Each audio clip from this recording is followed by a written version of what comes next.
High বন্ধুরা, তোমরা কেমন আছো? আশা করি সবাই ভালো আছো, আমিও ভালো আছি। দোয়া করো পৃথিবীর 800 কোটি মানুষ জানি ভালো থাকে, আমিও দোয়া করি। আর এই যে যুদ্ধ হানাহান এগুলি যেন না হয়। ইহুদিরা যেভাবে মানুষ মারা শুরু করছে, এটা না হলেই ভালো। আমরা সবসময় চাই যে কোনো দেশের সঙ্গে যুদ্ধ না হয়। তাতে কী হয়, সাধারণ মানুষগুলি মারা যায় আর প্রধানমন্ত্রীরা সবাই আরামায়েশ করে। কিন্তু এটা উচিত না, আমরা চাই না কোনো যুদ্ধ। আর যেভাবে এই যুদ্ধ শুরু করছে, এটা আমার মনে হয় কোনো কাম্য নয়।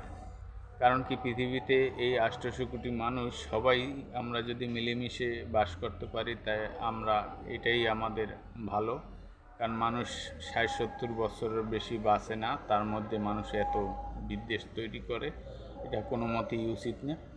তোমরা বন্ধুরা সবসময় আল্লাহর কাছে করো যেন মানুষ পৃথিবীতে সবসময় ভালোভাবে থাকে, হানাহানি কাটাকাটি না হয়। আল্লাহ হাফেজ।